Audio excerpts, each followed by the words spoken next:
And welcome to another Cardinals Nest here on HBC TV 25. This is the sports show devoted exclusively to St. Mary's University and its athletic programs. Dean Beckman and Sports Information Director Donnie Netto with you once again.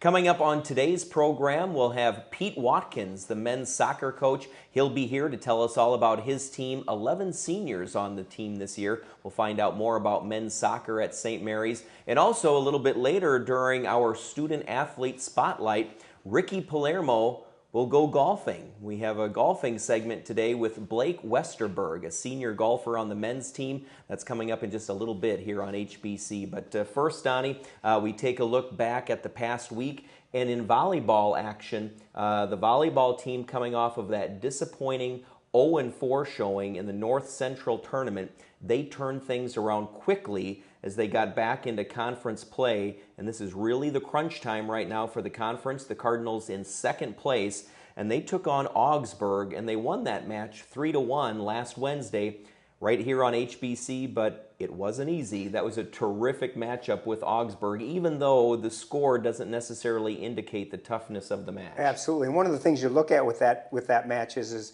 as I was talking to Coach Lester, they lost the first set.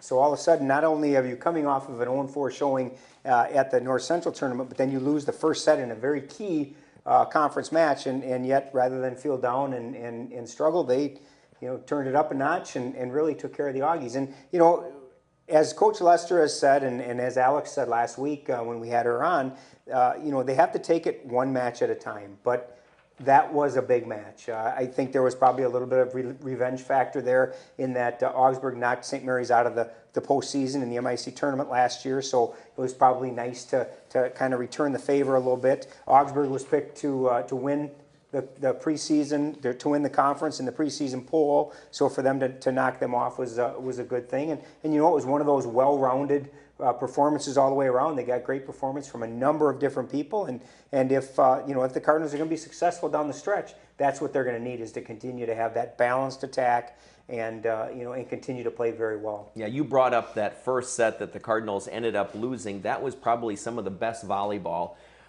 I've seen in a while from both sides. I mean, and so Coach Lester's team, nothing to be ashamed of in that first set, even though that's the one they lost. They played good volleyball. Augsburg just played that much better. Absolutely, and I think that that's going to have to carry over to this weekend when they've got Bethel and McAllister. As again, two huge conference matches, and really more so as you start looking at the big picture with 4 conference matches left. Conference title is still up for grabs. They're a game behind Gustavus in the standings, so a lot can happen. I think if they can come away with 2 wins here this weekend, obviously they'll have locked up a playoff berth for the 3rd straight year, but that will still keep them right in that hunt for the regular season conference title. And should everything Gustavus and St. Mary's win out, they meet on the last day of the regular season in St. Peter. So there's a lot on the table. And, Coach Lester's job now is to keep them on an even keel and make sure they treat this weekend the same way that they would treat any match that they've played thus far. Donnie, all year long we've been talking about the big hitters on the Cardinals team. Last week we had Alex Peterson on the program, but there's Mackie Fadness, Molly Urban, Cass Biddle, Jenna Sullivan. But 2 that we haven't talked too much about so far would be Taylor McVeigh and also Brittany Hansen. They are setting up those big hitters, and that's one of the reasons they're having such a big year. No question, and it's nice for Coach Lester to have 2 very talented setters, and one of them graduates. Taylor graduates this year, so Mike will be without her next year. But you're 100% right. You can't have a good offensive attack without good passing off of the opponent's attack, and then good setting. And right now, Taylor and Brittany are doing a phenomenal job. And then you give the credit to the defensive players, Lex Krogstad and Morgan Thomas, and Maddie Hess is doing a great job. And Jenna Sullivan is one of those that's really a great all-purpose performer. Not only is she one of those stellar players up front at the net, but she's also an outstanding digger and really gives the Cardinals a great 1-2 punch in her performance too. I know this is a program devoted for St. Mary's athletes, but we have to give a nod to Ashley Pepper. She's Augsburg's outside hitter. We saw her in that game last Wednesday here on HBC. phenomenal volleyball player, easily one of the best in the conference. No question, and there's a reason she's an All-American, and she was, had an outstanding match. And the nice thing is that it's kind of one of those things where it's like playing Wayne Gretzky when Gretzky was the king. He's going to score his goals. What you need to do is make sure that the rest of the team doesn't beat you. So Ashley's the same way. Ashley's going to get her kills. It's what are you going to do with the rest of the Augsburg team that is going to decide how that match was decided. And really, that's kind of the way the Cardinals handled it. Is she's going to get her kills, but that one person is not going to beat you alone. And St. Mary's beat the rest of that Augsburg team. Right. So Donnie, you mentioned the matches coming up. There's Bethel and McAllister this weekend. Next week it's Carleton and then Gustavus. Mm-hmm. So realistically, going into that Gustavus matchup, can the Cardinals be in second place with a chance if they were to upset Gustavus to get that #1 seed? Well, you're talking to the Cardinal SID. What do you think I'm going to say? I firmly believe, absolutely. I see no reason why the Cardinals can't run the table to get to Gustavus with just a one conference loss. And I don't know Gustavus's schedule off the top of my head. So if they do run the table, I don't see any reason why they can't beat Gustavus in that season finale.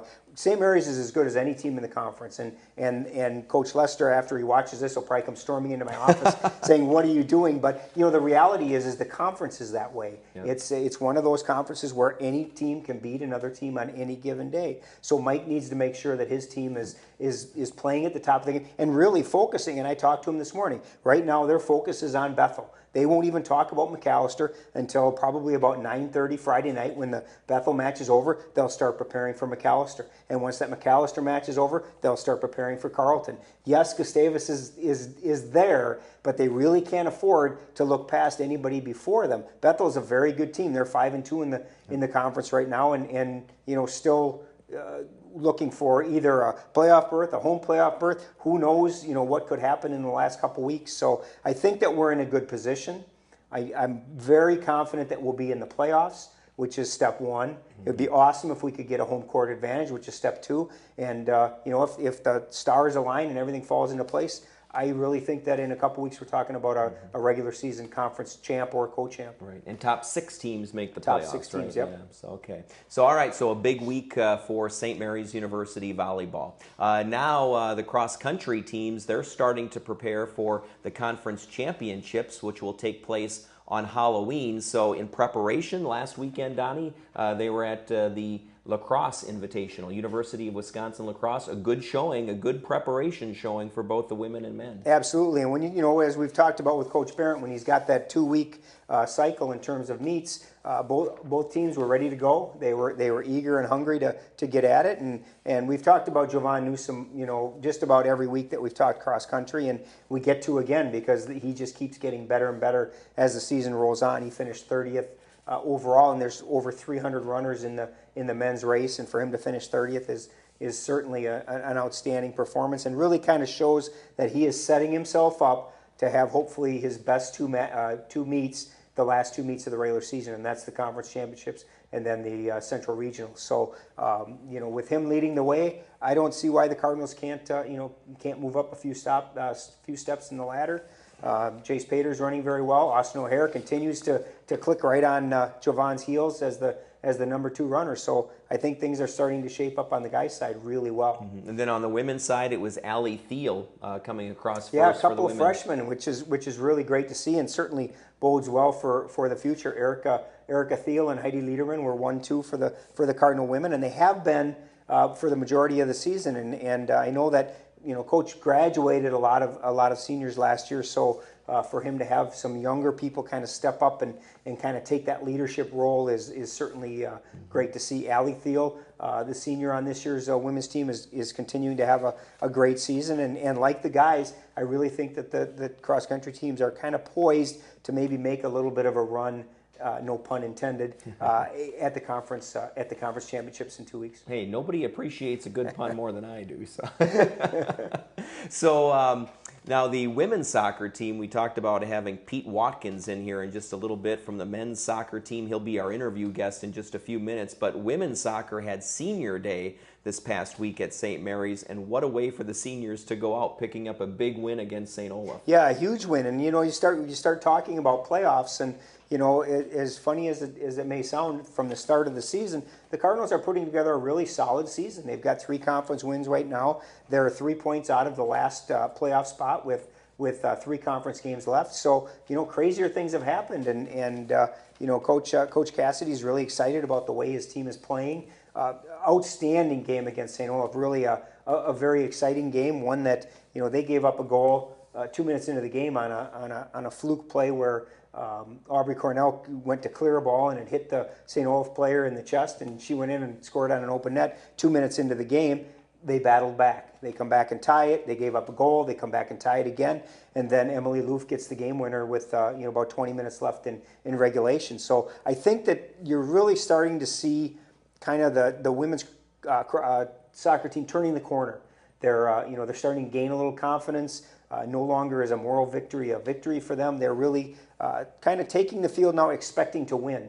And it's really nice to see they're getting rewarded for some of their efforts, and getting some very solid performances all the way around. We were kind of talking off camera. Last year, Emily Loof was the Cardinals' top goal scorer. This year, she scored her first goal, albeit at the best time it could have happened. Right. But that was her first goal of the year. So they're spreading things out a little bit. They're not relying on just 1 or 2 people. Offensively, Aubrey Cornell is doing a great job in goal. She's played every minute of every game in goal and is doing a phenomenal job there. Things are just the pieces are finally falling into place, and Coach Cassidy is and the Cardinals are showing what they're really capable of. All right, so good luck to the Cardinals soccer team. 3 more matches to go to close out their season. Stay tuned here to the Cardinals Nest. Coming up next, we'll have Pete Watkins here. He'll tell us all about the men's soccer team this season. That's next on HBC TV 25.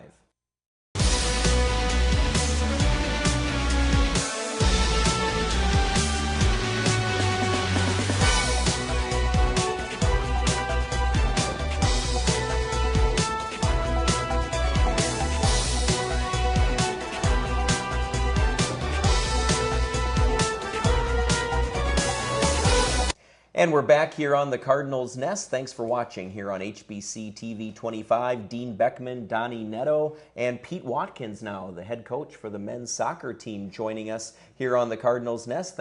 Pete, thanks for being on the show this week. Absolutely. Thank you for having me. All right, so Pete, we've just got 3 games left now. So we're deep into the season. Your last game of the year will be on November 1st this year against Finlandia. So give us your assessment of the season now that we're through the bulk of it now. Yeah, well, we're definitely disappointed in terms of where we're at in the league, and really kind of the way our league games played out. We had a really positive start to the season. I think we had 2 shutouts back to back, but we just haven't been able to find that goal when we needed it. So we've had a couple of 0-0 draws and a lot of 1-goal losses where we really needed somebody to step up, and it just didn't happen. Well, and as I look at the scores, as you mentioned, that there is not one blowout game in here. You have been in every single game. You had a couple of blowout wins at the start of the season, but since then it's a lot of 2-1, 2-0 type losses. So you're right there. It's just a matter of taking that next step. Yeah, we think we might have used up all our soccer god good luck in the first couple of games there. Should have left a couple in the bag maybe, but no, it's the guys are competing, which is what we asked for them.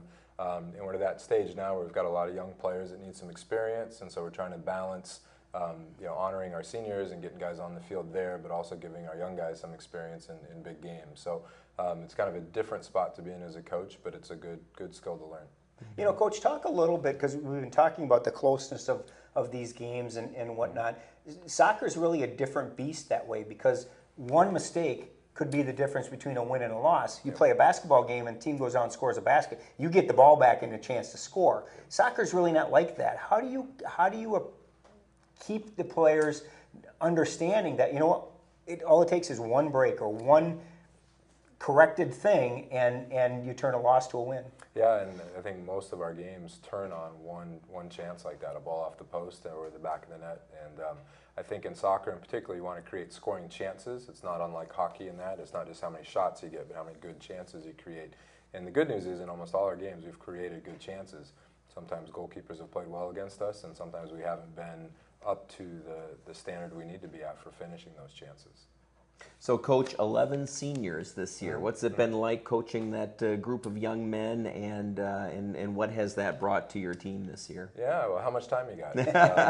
Well, there's 11 seniors, Yeah, so there's we're a going to big need a lot. group, and they're very diverse. And we have some guys that have literally started every game for 3.5 years for us and been really important in those roles. We have other guys that are definitely role players and support guys, and I think the fact that they've kept coming out for 4 years really says something. It says a lot about their character. You know, it'd be real easy to hang it up, and those guys have kept coming out and doing the things we've asked. So to a guy, I think all of them are a very good representation of St. Mary's, and they're going out into the real world with their degrees. One in particular, a good example would be Fernando Camacho, who actually has missed half of our games due to an internship he got up in the Twin Cities. He's interning with St. Paul Police Department, so Friday, Saturdays, he's up there doing ride-alongs. And you know, we miss him on the field tremendously, but you're also really happy that he's already taken that next step in life. And it's kind of fun to watch that large group of young men kind of leverage their St. Mary's experience and education into what we're supposed to be doing, which is getting them out in the real world. So, You really kind of take the attitude of the real student athlete, and where, you know, a lot of people say the athlete comes first, but really with a lot of your individuals, the student does come first, and Fernando's a great example of that. yeah, absolutely. I mean, I've been fortunate to coach at all three division levels, 1, 2, and 3, and I can tell you just the Division 3 model of recognizing you're not going to pay your mortgage based on your athletic skills, and you need to have your degree and the real skills you need to go out in the real world. And I think all of our seniors have that going forward, and I feel good about that. I really do. You know, you have. I'd love to single out every one of your seniors because I think they're all great people and great individuals. But I look at an Evan Claffey, somebody who did have to sit behind somebody and finally got his chance, and really has done a nice job of taking that opportunity and really having a great senior year. Yeah, in fact, this is my 20th year coaching, and it's the first time we've ever anointed a captain into the season, about halfway through, and he was one of those young men. We just said, you're playing great, you're doing all the things we want, you've risen to the challenge and then some. So we actually made him a captain last week, kind of a fourth captain, if you will. And he's done everything you'd want from a young man. He's competed against every guy we've thrown out there. He's made other goalkeepers better. I think if you talk to Nate Levy and Alberto Centeno, who are on our team now, they're better goalkeepers because of what Evan does. So I'm wondering if, you know, having 11 seniors, has that changed your recruiting focus this year at all compared to other years, knowing that you do have a fairly large contingent to replace? Absolutely, yeah. Really, this upcoming recruiting class is key for us, both in terms of volume and quality. You know, we've got to find the right guys and the right mix of guys. We've got some good freshmen and sophomores, I think, and you can tell by the stats, they're playing a lot. But we do need to replace some leadership. We definitely need to add speed. You know, team speed is the most important factor really in our sport, and that needs to come in this class. So it's a large group on its way out. We need to bring the right group coming in. And Nick Rizzo, our assistant coach, is already, you know, way ahead of the curve in terms of that. We actually have 2 commitments already, which is more than we've had at this time before. So we feel good where that part of our program is at, and looking forward to it too. You know, I've been really impressed with the play of Jared Wold. And, you know, I know he was an honorable mention all-conference pick last year, but it seems to me offensively this year he's really become a presence and somebody who teams really have to focus on. Yeah, absolutely. Part of it, obviously, being a tall player. I think we've got him at like 6'5" or 6'6", so you can't hide on the field. But last year as a freshman, you know, he's kind of an unknown quantity. You know, this year he almost always draws the other team's biggest defender, certainly most physical defender. And he's a two-sport athlete. He runs track as well, so he's always kind of in that grind mode, if you will, and he comes and brings it every day and has done well for us. I think this last few games that we have, I think he's going to be a key part of our attack. You know, looking at, we talked about how close the scores were earlier, and as I look at the team statistics, I think it's reflected in those, because in shots on goal, your teams are actually ahead of the opponents in shots on goal, and so everything is right there. It's just a matter of finishing. And who are some other maybe underclassmen that you'll look to in the years ahead for some leadership and some direction in that standpoint? Sure. One freshman that's really stood out would be Chris Beiersdorf. He's a freshman from St. Viator High School down in Chicago. Started every match, probably his top 3 in our team in terms of minutes played, and doesn't look like a freshman, both physically and in the way he plays. He really has a good presence on the field. Another one would be Ray Raisler from Tucson, Arizona, and then Chris Trussell from Wenatchee, Washington. those 3 freshmen have played a ton of minutes for us and been very good. Good. Donnie, you had one more Well, question. I was just gonna, we've talked, you and I have talked a lot about what it's like playing at home in under the lights, and you've always said that it's such a nice place to play and gives you a good advantage. Talk a little bit about being at home. Yeah, one is the surface. We play on a synthetic grass surface, and we just really like it. We kind of mold our play around it. So being used to that, and then a night game like tonight or like last night's game, being under the lights adds a special atmosphere to it as well. I think all teams like playing at home, and I think ours is a little extra special because it's a soccer-only facility, and our guys really have respect for the platform that our school gives us to play on. So. And then finally, Pete, just one more question, and that would be your involvement and participation in and knowledge of youth soccer here in the Winona area.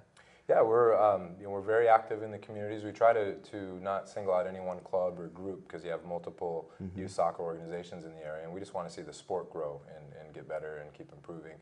I'm also a parent, so I have kids that play in it, so that brings you an added dynamic sometimes and maybe some questions you don't always want to get while you're watching your kids' team play. But we've been able to do a lot of stuff in the winter. I think what we offer the community is our winter clinics in the field house, where they probably couldn't get into another facility that size until spring, and so we've had a lot of clinics in January and February, and those will be on our website, and folks can sign up for those. And that gives folks a chance to play and try the sport, kind of in a low-cost, low-threat setting. And we've had a lot of kids that have started with us and have gone into the local clubs and are doing really well. Now, is that boys and girls? And Yep, yeah, it's under 8s through under 13, both boys and girls. We actually have a big group from lacrosse that's coming up, and then some folks here in Euro and Winona Youth Soccer. So kind of all 3 of those organizations are contributing to it. All right, so good. Pete Watkins, men's soccer head coach, thanks for joining us, and good luck here the final 3 games of the season. Great, thank you very much. All right, stay tuned. Coming up next here on HBC's Cardinals Nest, we're going to go for a round of golf with Ricky Palermo and Blake Westerberg. That's next here on HBC. At HBC, we know it's often the little details that the customer will remember, and that's why we are committed to being attentive in all facets of our business. We strive to provide industry-leading products and services, all while providing unparalleled personal care. HBC's customer service and technical support are provided locally within each service market and are available by phone or by visiting the local offices. Call 888-474-9995 and start experiencing the HBC difference today. And we're back on the Cardinals Nest, and it's time now for our Student Athlete Spotlight. And this week, we put Blake Westerberg, men's senior golfer, not only in the spotlight, but on the golf course with Ricky Palermo. This week, I had the pleasure of golfing 9 holes with St. Mary's #1 golfer, senior Blake Westerberg. He let me pick his brain about how he attacks the golf course, and he shared some thoughts on the golf season this year. And yes, don't worry, Dean, Blake even included some golf tips to help with your game. This year in the Midwest Region Classic, which was the second to last tournament of the year, Blake fired a first round 68, which is the best round ever in St. Mary's University history. He followed that with a final round 75 on Saturday to finish the tournament 1 under and win by a stroke. That was his second tournament win of his career. Now, here's my round with Blake Westerberg. Now, Blake, let's say we're at a tournament here. This is the first tee box. What's going through your mind? It's about a 400-yard par 4. How do you attack this hole? Well, I mean, to me, it's pretty simple. I just need to calm myself down. I know I got the jitters going right away, and I got to trust my swing. I put the time in on the range right away to get things going, so I just got to walk up to the tee, trust my swing, and not hold anything back because, as soon as you try and hold something back, swing ain't going to go where you wanted it to go. Now, in a tournament play, how do nerves play a factor? Oh, nerves are everything. It can, make your shot even go better than what you were planning on because you got that adrenaline going and it just too much. So you just got to calm yourself down, know exactly what to think and how to feel your shot, and then just trust it. It happens. All right, Blake, we're waiting on the tee box here. What's one thing that you've noticed about this golf season that you haven't seen in the past years with the type of play and the type of players that the Cardinals golf team has? I think ambition to win.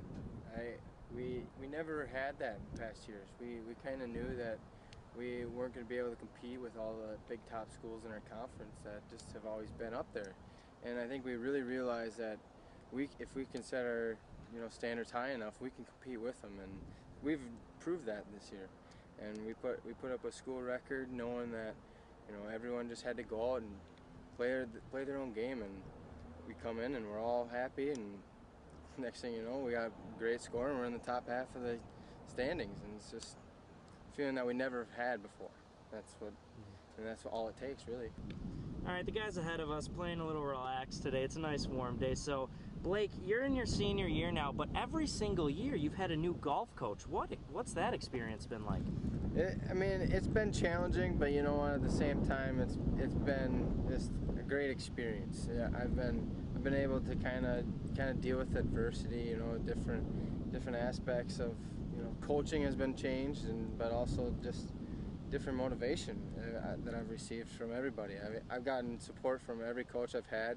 Greg Moore this year has been a great leader, and he's really shown that he wants to win as a golf coach, even though he's you think of him as the hockey coach at St. Mary's, and then you've had Coach Johnson and Coach Egan and Coach Landrum, and they've all been secondary golf coaches, but they've encouraged me and through every year, and it's helped me all the way to my final year here and had my best season yet. So Greg Moore, so he's going to probably try to take a little bit of credit for it. So well, he's kind of been known as Greg Less recently, but I guess Coach Moore did a pretty good job this year. All right, we're on the 9th tee box here, the last hole. We've had a serious round, not too serious, but at the end of a round you like to have a little fun, so. Yeah, we're gonna do a little tradition of Happy Gilmore in our last hole. So. Now you've done this a few times before, Blake, right? Nothing in competition, but we'll see what happens here.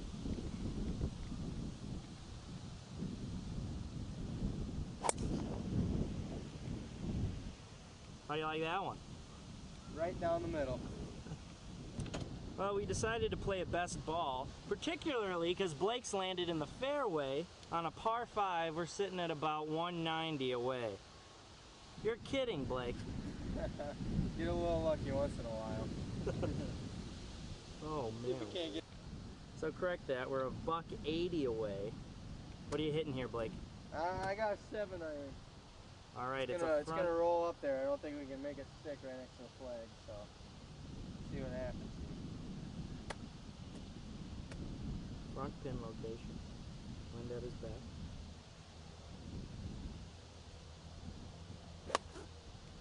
Oh boy. Low. Ricky's gonna save the day here. Yeah, low. I'm going to 5 iron. I'm gonna go soft 5.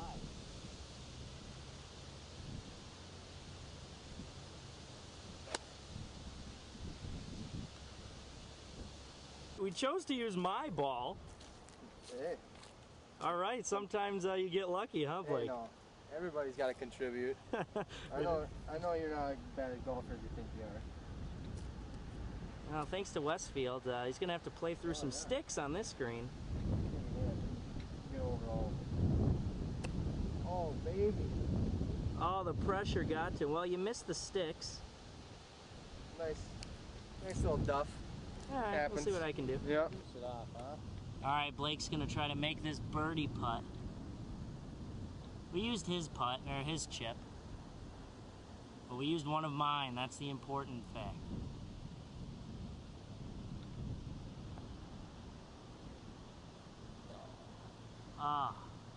Just creeped out. Let's see if Rick can carry the team and make this last birdie putt on hole number 9.